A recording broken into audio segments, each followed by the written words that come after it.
나의 사랑하는 책 요엘 시간입니다. 땅이 흔들려서 건물이 와르르 무너져버리는 지진, 비가 내리지 않아서 땅이 모두 메말라버리는 가뭄, 큰 파도가 온 도시를 다 쓸어버리는 쓰나미. 요즘 우리의 모습과 같이 미세먼지가 너무너무 심해서 답답한 마스크를 매일같이 쓰고 다녀야만 하는 이 미세먼지. 자, 우린 이것들을요 바로 재앙이라고 불러요. 그러나 이런 재앙들보다 훨씬 더 무섭고 무시무시한 것이 있는데요. 그것은 바로 죽음 이후에 우리가 맞이해야 할 하나님의 심판이에요. 분명 예수님을 믿는 자들에게는 생명의 부활이 기쁨의 심판이 될 것이지만 믿지 않는 자들, 더 큰 의미에서는 죄인들에게는 그 심판은 그 어떠한 심판보다 무서운 재앙과도 같은 날이 될 거예요. 그 무엇보다도, 아니 그 어떤 것과도 비교할 수 없는 심판이 바로 이 하나님의 심판인데요. 그렇다면 우리가 어떻게 하면 이 무서운 죄인들이 받게 될 이 하나님의 심판을 피할 수 있을까요?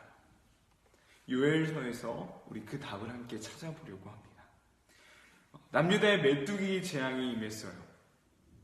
자, 메뚜기가 온 나라를 다 덮어버린 거죠. 자, 그 당시는 농사를 지어서 먹고 사는 것이 지금 우리가 회사를 다녀서 돈을 버는 것과 같은 그런 개념이었기 때문에 농사가 망하게 된다면 아무런 돈도 먹을 것도 얻을 수 없게 되는 것이었죠. 근데요, 메뚜기가 온 나라를 집어삼키면서 모든 농사가 모조리 다 망하고 말았어요. 메뚜기가 그 모든 것들을 다 먹고 지나가 버렸기 때문이죠. 또 모든 땅이 메말라 버렸어요. 그래서 곡식도 열매도 하나도 거둘 수가 없었어요. 그렇게 되면 어떤 일이 일어날까요? 곧바로 가축들에게 먹일 사료도 없게 되는 거죠.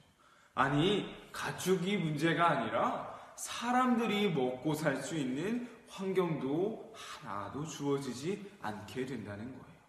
너무나도 끔찍한 상황이죠. 이런 상황이 지금 2019년을 살아가고 있는 우리에게 임한다고 생각해도 너무너무 끔찍한 얘기인데요. 그 당시, 지금보다 2000년도 훨씬 더 지난 그 시대에 이런 끔찍한 재앙이 임했던 것이었어요. 요엘 선지자는요, 이 재앙들을 보며, 이 끔찍한 상황들을 보며 한 가지 깨달은 것이 있었어요.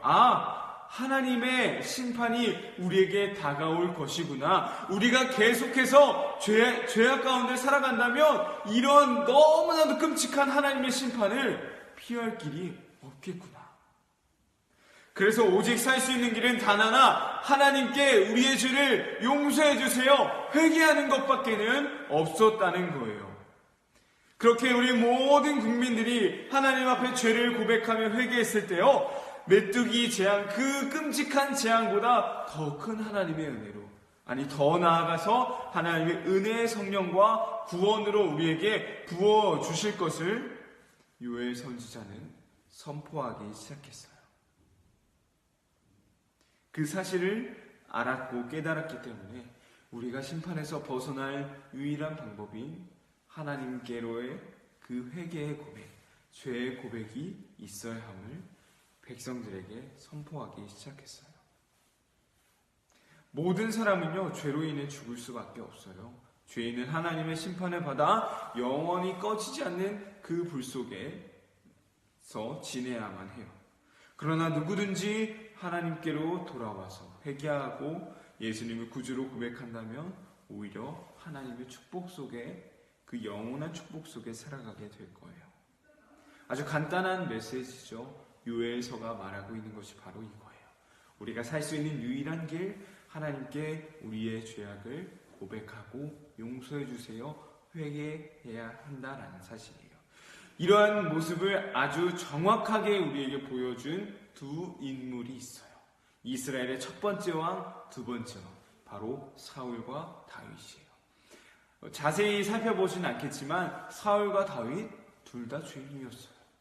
그런데 우리는 알고 있죠. 사울과 다윗 중에 하나님께 쓰임받게 되었던 사람이 누구였을까요? 다윗 왕이었어요. 둘 다 죄인이었지만 단 한 가지 다른 점이 있었거든요. 그것은 바로 하나님께 자신의 죄를 고백하는 것이었어요.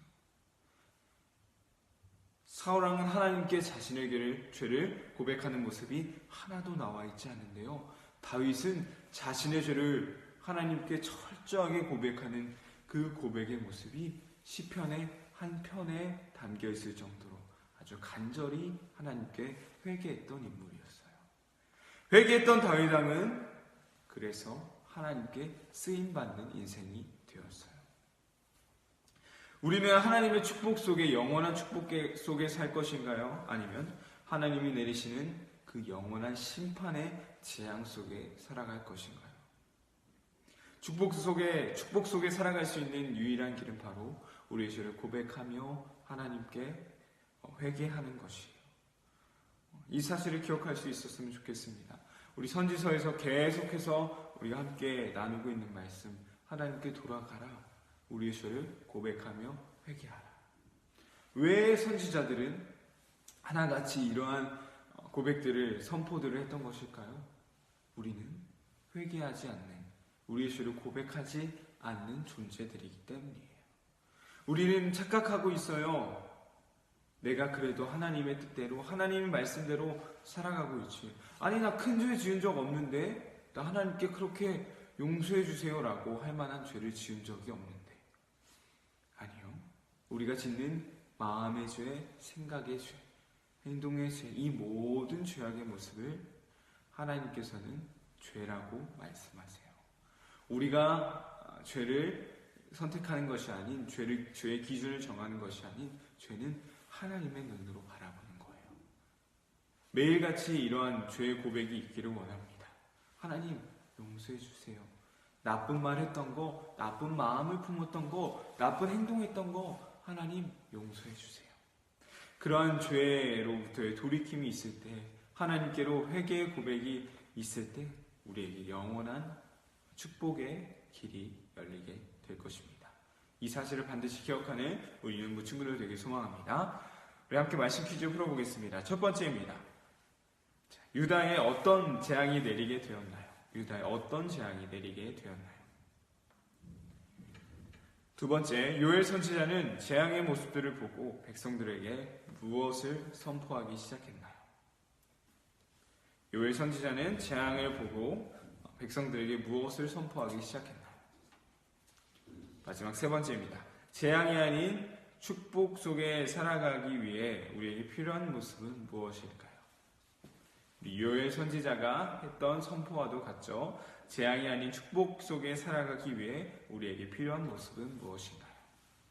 우리 말씀 퀴즈 풀어보며 요엘서의 말씀 우리 마음속에 잘 새길 수 있었으면 좋겠습니다.